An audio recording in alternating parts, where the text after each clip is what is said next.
Breast implant দিয়ে breast augmentation একটি common পদ্ধতি এবং প্রচলিত পদ্ধতি, এবং এটি আমাদের দেশে বেশিরভাগ করা হয়ে থাকে। তো যখন রোগীরা আসে এবং আমরা ব্রেস্ট ইমপ্ল্যান্ট দিয়ে ব্রেস্ট অগমেন্টেশন করার কথা বলি, তখন তারা নানা ধরনের প্রশ্ন করে। সেই প্রশ্নগুলোর মধ্যে একটি যে এটি নিরাপদ হবে কিনা, এটি দিয়ে ভবিষ্যতে কোনো সমস্যা হবে কিনা, এটা দিয়ে ক্যান্সার হবে কিনা, তার উত্তরে আমরা বলতে পারি যে অবশ্যই এটা নিরাপদ হবে এবং ভবিষ্যতে সমস্যা হবে কিনা তার মধ্যে একটি হচ্ছে যে ক্যান্সারের বিষয়টা তারা বলে থাকে। ক্যান্সারের সম্ভাবনা খুবই কম। ব্রেস্টের ক্যান্সার এমনিও হতে পারে, সেটা ইমপ্ল্যান্ট রিলেটেড নাও হতে পারে। সুতরাং এই বিষয়ে মোটামুটি আমরা নিশ্চয়তা দিতে পারি। অনেকে প্রশ্ন করেন যে এই ব্রেস্ট ইমপ্ল্যান্ট দিয়ে ব্রেস্ট অগমেন্টেশন করার পরে দাগ থাকবে কিনা। হ্যাঁ, এই একটু দাগ থাকবে। দাগবিহীন অপারেশন আসলে কোনো প্লাস্টিক সার্জনের পক্ষে সম্ভব নয়। দাগবিহীন অপারেশন করা, একটা দাগ থাকবেই। তবে এই দাগটা ব্রেস্টের নিচে, ব্রেস্টের ভাঁজের মধ্যে থাকে বিধায় এটা খুব একটা বোঝা যায় না।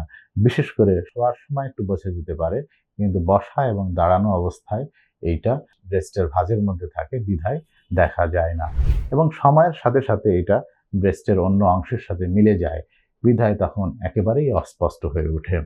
অনেকে প্রশ্ন করেন সাইজ নিয়ে। আসলে সাইজটা একটা দ্বিপাক্ষিক বিষয়। রোগী যখন আমাদের কাছে আসে, আমরা রোগীর সাথে আলোচনা করি এবং এইটা নির্ভর করে আমরা কোন সাইজ দিব। সেখানে ব্রেস্টের সাইজ, তার চেস্টের সাইজ, হাইট, ওয়েট, এই সব কিছু মিলে দ্বিপাক্ষিক একটা আলোচনার মাধ্যমে আমরা ব্রেস্টের সাইজ নির্ধারণ করে থাকি। এটা অনলাইনে আগেই বলে দেওয়া সম্ভব না যে রোগী আমার কাছে নাই যে এত সাইজের দেওয়া সম্ভব, বা অনেক সময় রোগী বলে থাকে যে এত ভলিউমের আমি একটা দিতে চাই, দেওয়া যাবে কিনা। তো সেইটা সামনাসামনি এসে আমরা যখন রোগী আসবে তখন আমরা পারস্পরিক আলোচনা করে পরীক্ষা নিরীক্ষা করে বলতে পারবো যে এই সাইজটা রোগীর জন্য অ্যাপ্রোপ্রিয়েট হবে। এবং আরো অনেকে প্রশ্ন করেন যে এটা একটা স্থায়ী পদ্ধতি কিনা।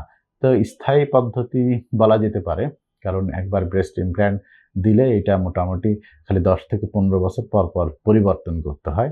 তাছাড়া এটাকে একটা স্থায়ী পদ্ধতি বলা যেতে পারে। এরপরে আরেকটা বিষয় নিয়ে আমাদেরকে অনেকেই, বিশেষ করে আমরা ফেসবুক পেজে আমাদের কাছে অনেকেই খরচের বিষয়ে কথা বলেন যে কত টাকা খরচ হবে। আমাদের দেশে যে সমস্ত ব্রেস্ট ইমপ্ল্যান্ট পাওয়া যায় বা প্রচলিত যেটা, সেটা বেশিরভাগই চায়না থেকে আসছে এবং এগুলোর দাম মোটামুটি রিজনেবল।